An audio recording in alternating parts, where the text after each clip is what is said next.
Welcome to the Four Rooms podcast, where we explore the four rooms of entrepreneurship: health, wealth, scale, and relationships. Each episode is dedicated to opening new doors and uncovering insights that empower you to design your entrepreneurial journey to be both lucrative and fulfilling. And now, your hosts, Amber Spears and Brett Kaufman.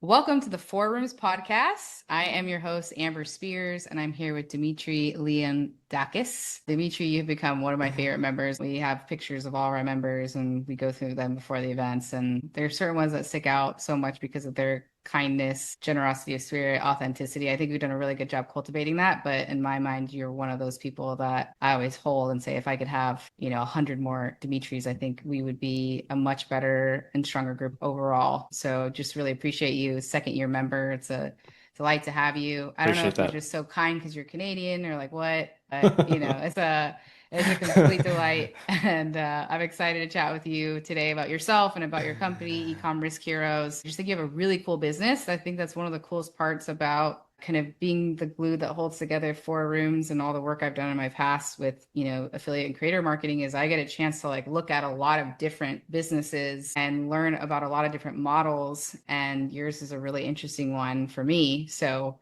I'd love to have, your wisdom, your knowledge imparted on anyone listening. And, would just love to learn, more about you. How'd you get into it? What's your story? What's the problem that Ecom Risk Heroes helps to solve? It's something that I think every single business owner needs to pay attention to because we all take credit cards, right? Unless you're a drug dealer or maybe you're selling peptides or marijuana or something. But this is super, super important. We could not have a business without it. So would just love to, hear you impart your wisdom. So let's hear a little bit about you today. Yeah, absolutely. Thank you so much for having me. It's been great being part of this mastermind. My business has, I consider myself a relationship person. This is how I grow. This is how I enjoy doing business in person as much as possible, especially in this AI era. So the more in-person meetups we can do, and I think you fostered a great group of people. So I appreciate that. I thank you for doing that. And obviously, thank you for allowing me to enter this community. So, it's definitely a double win for me on that scenario. Yeah. So let me, I'll jump into it. High level, we help online businesses turn payment processing from a hidden liability into a profit center. Right. So what does that mean? Is we help build smart payment systems, or I should say smarter payment systems. Simply speaking, this means improving your approval rate. So fewer good customers get declined and they get the product that you're trying to sell them, right? We lower unnecessary payment processing costs, which essentially converts back to cash flow. And we reduce the risk that comes with weak or insufficient payment processor setups, right? So think of no backup systems, think of choosing the wrong payment processor, right? So a lot of businesses are focused on generating demand in terms of, think of it customers, think of it impressions, right? Anything that kind of follows pre-purchase. They don't realize how much money and stability they're losing on the back end. And that's the gap essentially that we help to fix. If you're already doing that, right, which I think a lot of your listeners are already in that demand phase, right? They've built businesses, they're generating significant amount of volume in terms of customers, right? So the next smart place to look at essentially is your infrastructure behind that scale. Because if the front end is working, even small improvements in the payment system essentially can have huge impacts in revenue, profit, and stability. So that's essentially what we're doing right now and what we've been doing the last couple of years. What got you into this? I'm really curious. So it's funny. I started in internet marketing back in 2012. I was really fortunate enough to work for a very, very smart internet marketer who basically took me under his wing, and I started as an analyst. All right. I'm a stats guy. In a previous life, I was a quant for a small hedge firm. I have a master's in math. It's a lot of stuff, but didn't do much with it at the time, right? And then I'm like, hey, e-commerce, what is that, right? So I got into that world, more than 13, 14 years ago. And we were basically running free trial offers, right? Selling ebooks. And then, free trial back then was a very different space, a little bit of black hat, I'm not going to lie. And we were really heavy on optimization, on split testing. So I kind of took my background, ran a really great CRO department that made us a lot of money. That got me involved in different areas like affiliate management, payment systems, essentially funnel optimization. And, I kind of moved slowly throughout the ranks and eventually ended up managing one of their core companies out of the Caribbean for a couple of years. That was really great business-wise, professionally and personally as well. Just great living on an island. I'm not gonna lie. We built that business to about nine figures a year. And, one day I come to the office, I do my same routine that I do every single day. I look at, hey, what were my stats yesterday versus the same day the week before? So Monday versus Monday last week. Then I just see flatline. And I'm like, hey, there must be something wrong with our tracking system, right? This is before ClickFunnels and all that, all the great tech that we have now. We built everything in-house, right? So, I thought maybe, there was a developer mistake. Well, I'm seeing the same flatline everywhere. And then I realized that all of our payment processors had shut down our accounts, right? They had shut down our account. We were, I think, probably about 500,000 in reserves, right? Essentially that we couldn't even touch, and we didn't even know when that money was coming. We were really heavy in running affiliate traffic. So, well, when you don't have money and you can't pay your affiliates, well, what happens? They jump ship, right? I can't blame them, right? So we tried as much as possible to hold on to them, say, no, we're going to get you, right? So we're scrambling to find different money in different areas, and we can transfer that's not going to kind of bite us in the ass down the road. But we lost almost all of it. Right? Yeah, because time is not your friend at this point. So our business essentially almost crumbled overnight. Half my team, I had to let go. And, I sat there saying, I cannot let an entity take my business hostage, because that's essentially what happened, right? It was out of the blue. Yeah, we had a few issues here and there, but it was never like, hey, there was just no heads up. So that kind of was a wake up call. Yeah, no warning, no nothing, right? And that basically was a wake up call for me. I then kind of flew around Europe, in North America, to meet with different banks to really understand, like, hey, what's the relationship? How do you view us, right? How do you view these online sellers? What can we do to essentially really become a partner?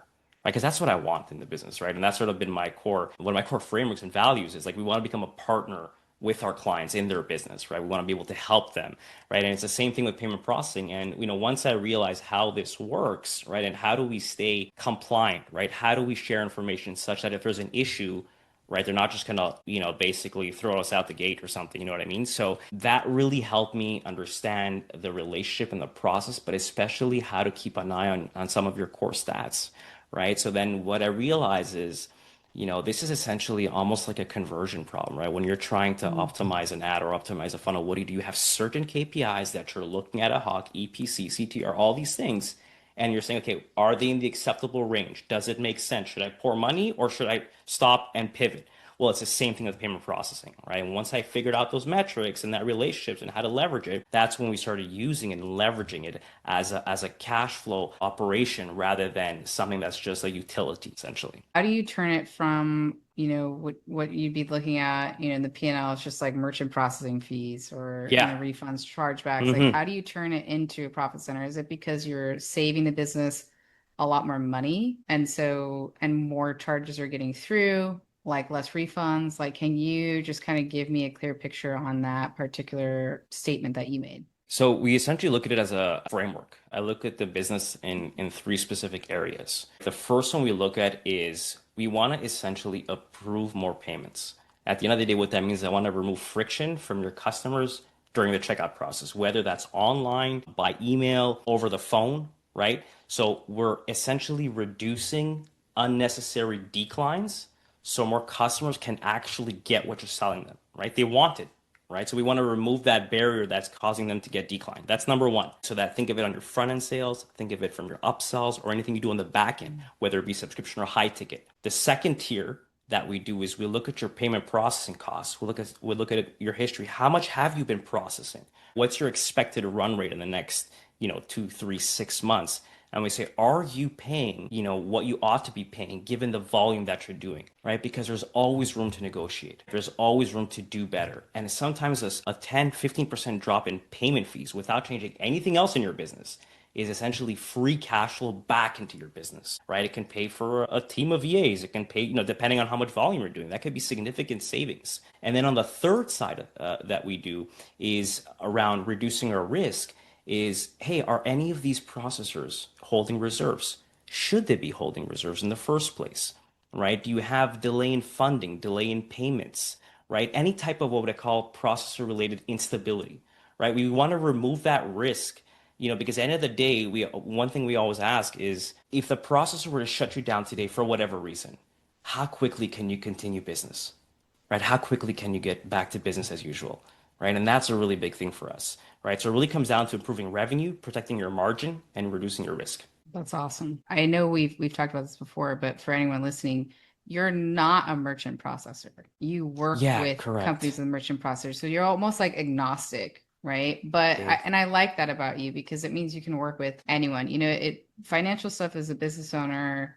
I think a lot of times you're like, oh, well, I'm on go high level. Migrating it to something else is like it's such a bear. I don't care what they say, like, oh, it's gonna be easy. We're gonna like it's never easy, right? And so I think like hearing you, what's cool about this is that you can come in, as an advisor to these different businesses, and when you say, hey, this might not be the right processor for you, let's just say that you're processing on peptides and you're on Stripe, it's probably not a good idea Uh-huh.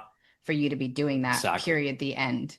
Right. So let me tell you the risk because I'm not, I'm agnostic, and here are the ones that could work a little bit better for you. So I just want to make that point that it's not just that you're processing, you help companies improve their overall margin, and processing is a part of that in terms of that recommendation. I also want to clarify another point. I know your name is Ecom Risk Heroes, but you also work with every type of business, right? As long as they're doing online marketing, is that the kind of current silver thread through that? Exactly. Yeah. Yeah, definitely a little bit misleading on that business part. I know we've spoken about that in the past as well. But yeah, absolutely. Our primary audience, essentially is anybody who's, processing, on the low side, let's say 70, 80,000 a month and then upwards, whether they're doing e-com, or traditionally, if you're running some sort of multi-step funnel, right, with upsells or downsells or anything on the back end, that is where most of the money can be made. Most of your profit can be made. And that's usually in the direct to consumer space. That could be in the health and wellness, in biz op, in consulting, coaching, anything around that niche, essentially peptides, anything around that niche essentially is where we can help. Cool. That's helpful. I just want to make sure anyone listening knows that first of all, you're having a math wizard look at all your stuff, which I think is always should lead with that. This is the first time I've heard you say that, and I was like, I oh, it makes should. Yeah, thank sense. you. Good Like, it makes a lot of idea. sense, dude. You have So I knew literally that I knew that master's in math was going to be useful at come in some point, handy, dude. Half the entrepreneurs I know really struggle with numbers, myself included. I never learned math, so I was homeschooled. But I think like that's it's such an important point, and when you're talking to business owners who are listening, or anyone in four rooms, or anyone that you're working with, is like that agnostic kind of frame, with your math background and your banking background. It's a triple threat. So I think that's an important thing to draw out. I'm really curious. Like I've heard so many horror stories. I mean, myself included. I had a reserve issue myself, which was really frustrating. The worst one that we ever had was when we were still Mimosa Mastermind, and we did an event, and we had obviously the spike in revenue because we're selling tickets to the next year, Yeah. spikes up, and our merchant processor was there. Like, so they were sponsoring us and they were there. Sales spiked up. And then we were told that they're going to hold that in reserve for like 60 days. And we're like, dude, that's like, we need that money for like deposits for the hotel for next year. Yeah, you're literally there absolutely. in the room, like watching Yeah. this process. So, this isn't like a scam. But what ended up No, happening yeah. is like, I guess what had happened with the bank is that they came and looked at our website, and we didn't have the dates for the following year set up on our website already. So they were like, Right. oh, these people just sold a Compliance bunch flag. of stuff. I'm looking and they don't have any events next year. So what are they selling tickets for? So it's just a really Right. interesting dynamic.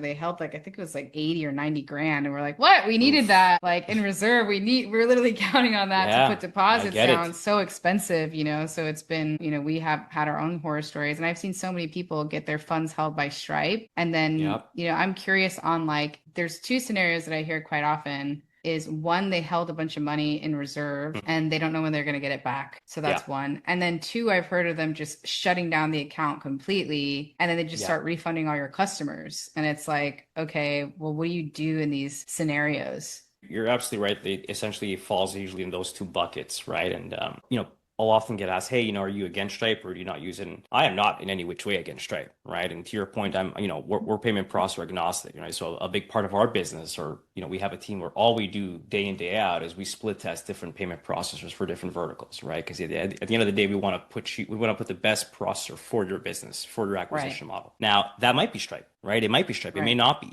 But what I tell, regardless of who you're using, right?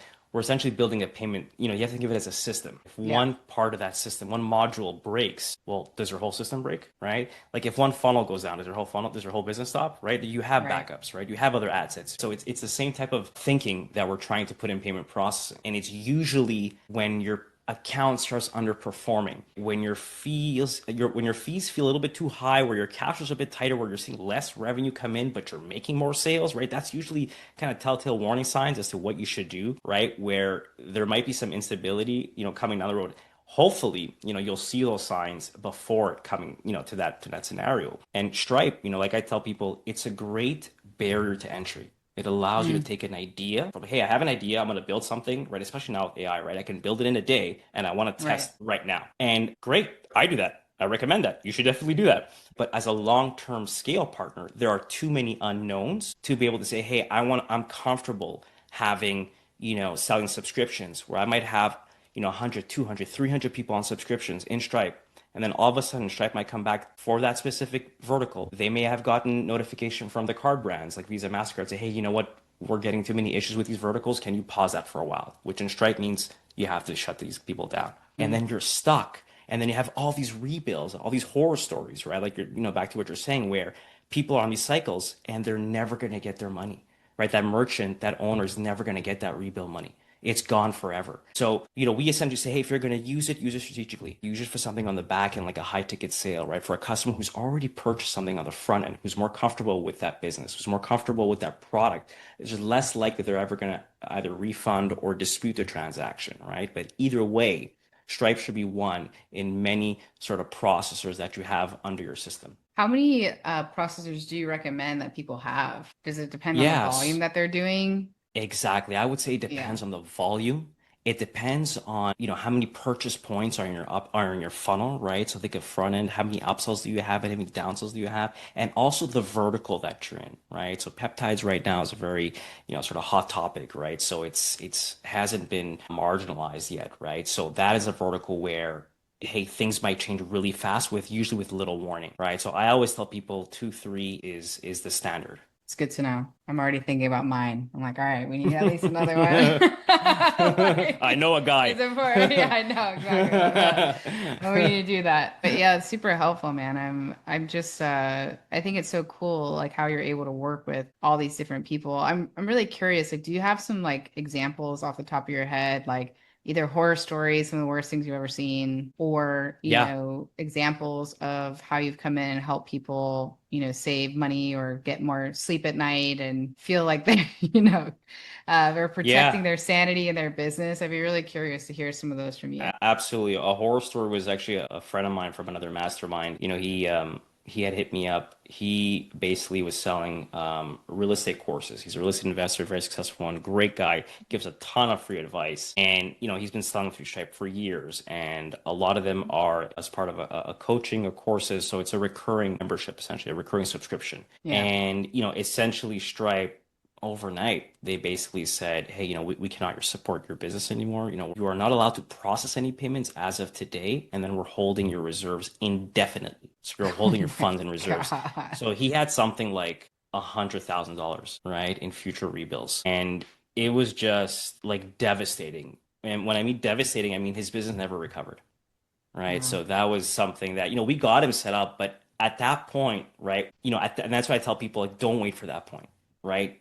Look at your payment systems now. Look at what, and it's actually, where is all my money located? And if today that specific processor or bank or whatever went down, how quickly can I recover, right? And unfortunately for him, it was really difficult, right? It's like essentially starting from scratch because you can't do anything. That's one story I always tell because it's a legitimately great business that provides a lot of value to the customer, probably way more than what they're paying for. And it's like the life was sucked out of it. And it is just really, really disappointing. The other thing is, you don't know what you don't know, right? And I always, when I'm introduced to somebody or when I'm thinking about working with somebody, we always do like an audit, right? And I feel like that's like the best way to kind of look at everything is say, hey, let me look at your systems. And oftentimes, the business owner might think, hey, you know what? I think our biggest issue right now is we're paying high fees. And then we'll take a deeper look. And yes, maybe there might be something we have to do with fees. But then on the other side is just you're losing a whole bunch of transactions, a whole bunch of revenue. You're trying to sell, people aren't buying. You have nothing that's telling you, that's signaling, hey, heads up, this customer tried to purchase the first upsell, it failed. They tried to purchase the second one, it failed too. And you're just leaking a ton of revenue, right? And so a lot of the aha moments come from, just not even realizing how much revenue or extra revenue can be made by paying attention to that specific part of the business. And I find as marketers, we're very, very focused on growing, right? Sales and marketing never dies, right? That's just the way it is. And I understand it for myself as well. But retention and revenue retention should play a significant role in operations. 100%. I'm really curious, in the example you gave before of your friend that had all these rebills on Stripe, if he had had a second merchant processor in place, would that have solved that issue? Can you easily port over rebills to this next, merchant processor without kind of any issue? Or do you have to ask your end customer, hey, we need you to fill out your credit card information again, which then obviously a lot of them are not going to want to do? Absolutely. So the short answer is depends, right? With Mm. Stripe, I think in all the years that I've been doing this, I think I've maybe successfully done it twice where they Wow. basically, unlock and say, hey, sure, you can move your rebills to somewhere else, right? But It's it is getting, horrible. it is horrible, God. right? Yeah. you're not even sure if you're speaking to a human. That's number one, right? Number one is you're not Mm. really sure if you're actually speaking to somebody, right? Now, most other processors will have a system set up where, yes, you can do that. And I recommend if you're on subscriptions, if you are using subscriptions, and if you have to use Stripe, I get it fine, but I would not put all my eggs in that basket, right? I would much rather put subscriptions elsewhere. But the most important thing is transparency. Have that open and honest conversation with your payment processor. Say, hey, maybe that when you initially signed up, you were not running subscription. And this we see this often. Then they start running subscriptions, and then that's when they run into a few issues. And then their payment processor, hey, what's going on? Well, we're doing this, but you never told us, right? So having that open line of communication, saying, hey, heads up, we would like to do this. We're thinking of running subscriptions in the next, month or so. Are you guys okay with that? Do you need anything from us, to basically enable it, to be okay with it, right?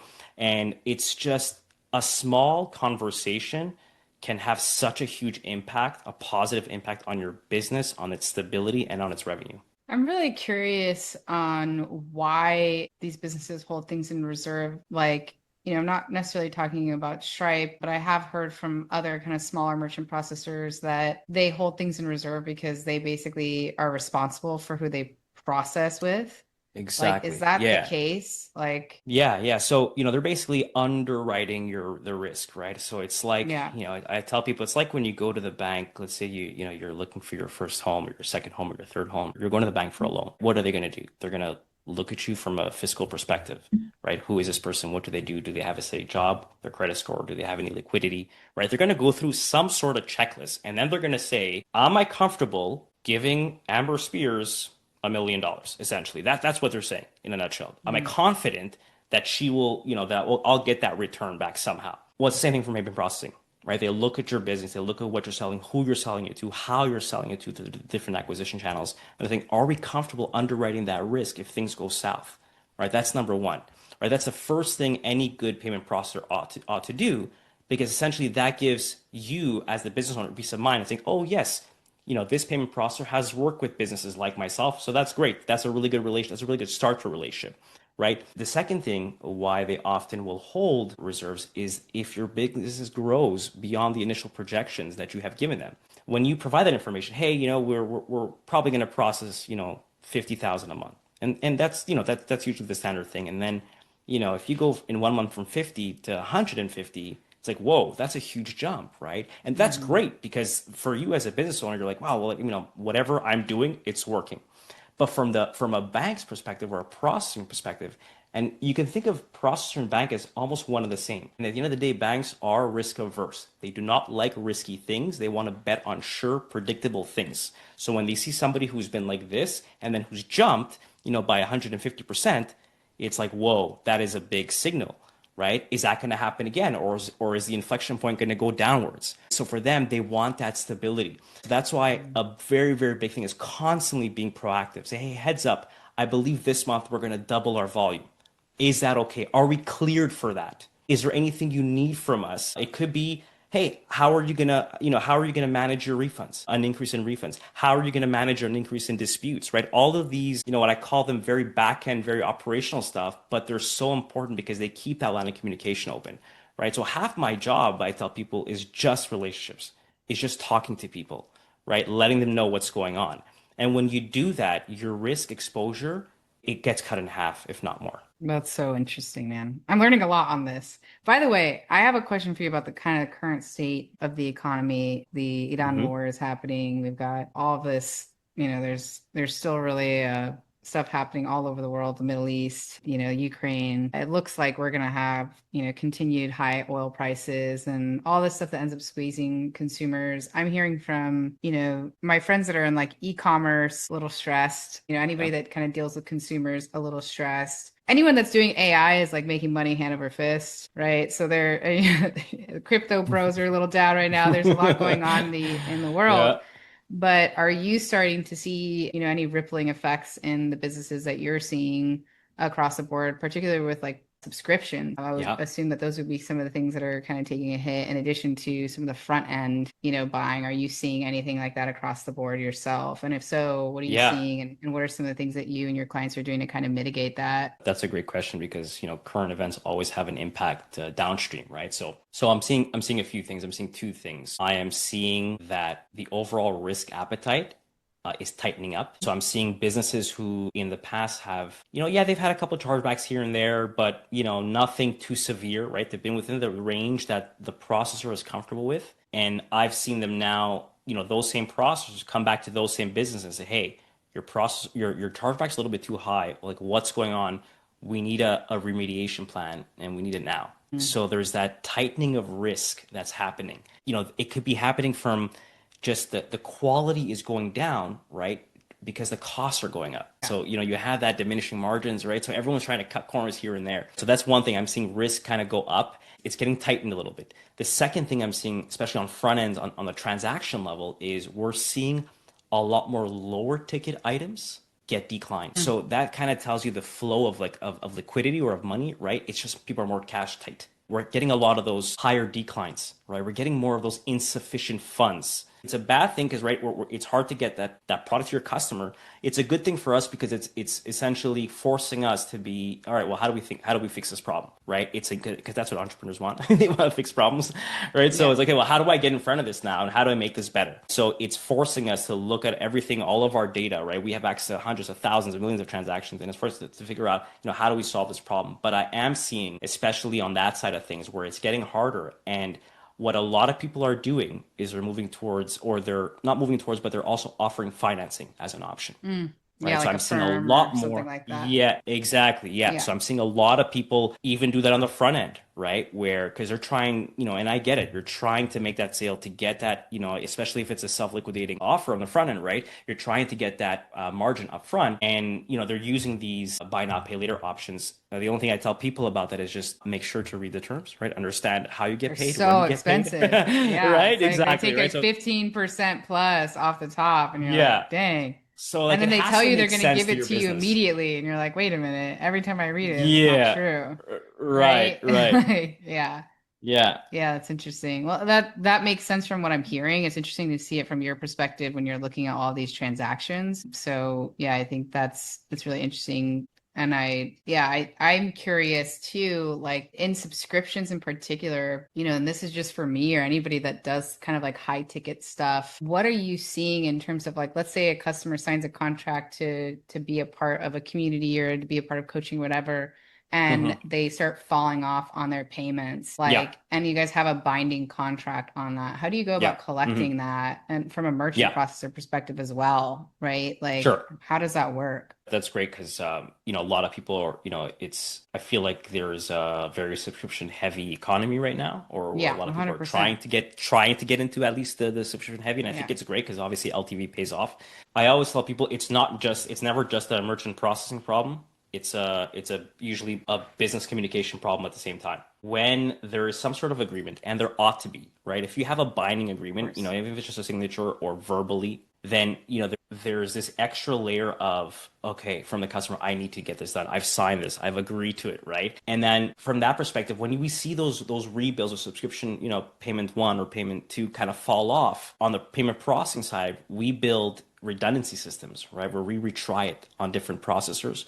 You can retry it first of the month, 15th of the month, or 30th of the month, kind of coincide around paydays. Anything that we can do on our end to essentially get that extra lift, right, to get it successful. At the same time, what we're doing is we tell businesses, hey, speak to your customers, reach out to them regularly, especially if it's in the coaching space. Why have they dropped off? Is the coach doing everything in their ability, right? That accountability coach, if there is one, to basically go out to that person, hey, how can I help you? Are you struggling? And most of the time, they're just struggling and they have no way to articulate that message. And when you get that message across, then it comes into payment plans, right? You can build out a more comfortable payment plan for them, split it out in the longer term, maybe use a financing at that point, right? There's different levers you could put, but I always say it's a combination of great communication, not just good communication, but like great communication where you're really leaning in with empathy.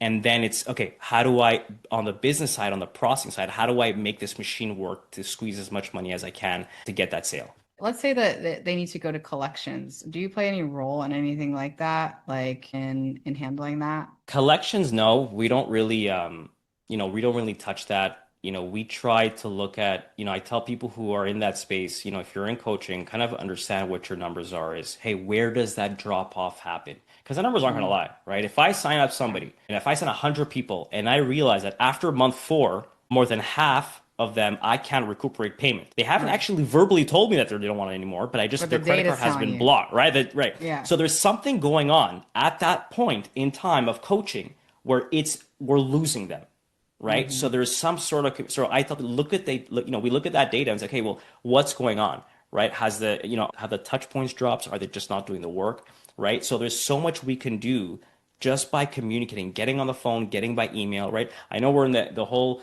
area of AI and automations, and it's great. It really is. For a big part of the business, it is great. But, for me, and I think you can empathize with this, is just talking to someone, like listening to them and listening to their problems, and then seeing how can I help this person. It's invaluable, right? And it's the same thing with your customers who are on that subscription. Sometimes they just want that, hey, I want to continue, but I just can't do it right at this current, at this current payment. Can we figure something out? And almost always the answer is yes. Super helpful, dude. I've already learned so much in this. I'm sure people are hearing this and like, damn, this guy's a genius. Like, what would it be like to have him work with me? How do you like work with people? Is it like a month to month? Is it like an audit? Is it like, you're part of their team? Like, how does that kind of work in terms of working with you directly? It's like you said, literally all of the above, okay. right? We come in, the first thing we always do is we come in with a free audit. There's a questionnaire, a type form questionnaire, just so I can get a bit of the lay of the land, just get an idea of sort of where you fall to qualify you, of course, because if I can't help you, that way we're not wasting each other's time. Yeah, but more importantly, we kind of go in there, we see what there is. At the end of the day, I'll give a good chunk of advice, right? Now, whether you decide to work with me or not, obviously that depends on you, but I want to at least leave you with something actionable that you can either do yourself or through somebody else. But at the very least, my whole goal is I want to make you money or save you money. So that's the first thing. That's our first step. We do that, and we do that through a free audit. And then if that works, if we jive, if we can continue together, then it's just month to month. And I literally, like you said, I become an extension of the team, is because one of the things that I'm very vocal about is, hey, add me to your Slack channel, bring me up to speed with everything that you're doing. If you're running a new upsell, if you're changing your funnel, right? The more, I'm in the business of information, and the more information I have, the better I can serve you and the higher the ROI can be. So interesting, man.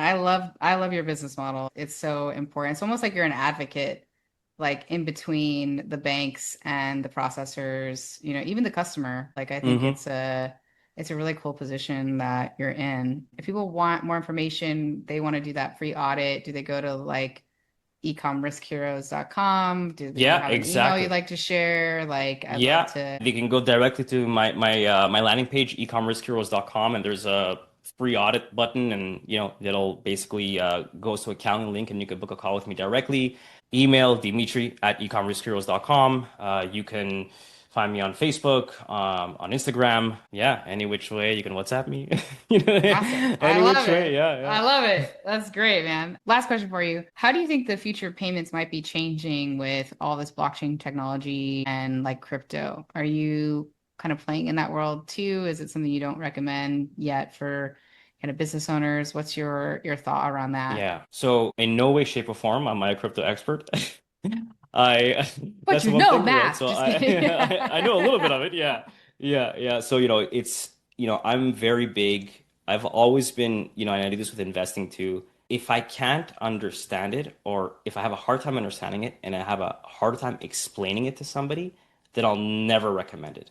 And it doesn't mean it's not good. It just means that because of I can't fully articulate it, because I can't fully kind of break it down in my head, then I can't in good conscience or in good faith recommend something. So I'm not saying it's not an option. People do that all the time. They use, through blockchain network, right? It's very lucrative. What I'm seeing on my end, though, when it comes to payment processing, what I think is that it's just going to become a lot easier, right? So there's a lot of platforms that are competing with Stripe right now. There's a lot of other platforms that are just making it a lot simpler. And I think where they're starting to realize, Stripe's global market is starting to realize, okay, well, we have other competitors that are kind of up and coming now, right? And, we're going to see a shift in this market where, hey, actually speaking to somebody, right? Speaking to a payment provider, having that account manager or having that person is going to be so valuable that you're going to have less businesses falling into these traps of funds frozen, of reserves, right? Because you have a lot of these up and coming payment processor, payment partners that are capitalizing, they're jumping on that model right now, right? And I think that, we're in a time where it's great to be in that space, right? So I think it's just going to become a lot easier. And, you don't really need to kind of suffer, you know what I mean? You don't have to kind of go through like, hey, all of my Stripe accounts got shut down. No, there are other options that you can do, right? So I think we're in a really, really great time right now. It's so cool. I love your optimism. As always, I just love chatting with you, Dimitri. You're an absolute gem. I feel very fortunate that you are a Broomie, and excited to see you in a few weeks at our next event. But I learned a lot, dude. This was super fun. It's hard to make payment processing fun, but you have accomplished it. Yeah. So it was a really great talk, super informative. And I'm really excited for, everyone who listens to this to learn from you. So thank you so much for your time today. Thank you for giving me the time. Appreciate it. I love being part of your network, your group, and everything that you're doing. And whoever's listening, honestly, this is the place to be. And I'm just so blessed to have been introduced to you, Amber, and the rest of the team. And I'm a big advocate, and I just love what you're doing. Thank you, my friend. It means so much to me. I appreciate you. All right, guys, we'll talk soon. As we wrap up today's episode, we have something special just for you. If you've been inspired by what we've explored today and you're ready to take your learning to the next level, then our 4 Rooms Mastermind live event is the perfect next step. And because you're a part of our podcast family, we're offering an exclusive 10% discount on your registration when you apply and are accepted. This is your chance. It's your chance to build relationships with other ambitious entrepreneurs like yourself, to dive deeper into the 4 rooms of entrepreneurship, and to connect with experts who can truly help accelerate your growth. Simply follow the event link in the description of this episode and use the promo code 4rooms10. That's FOURROOMS10 on your application to claim this opportunity.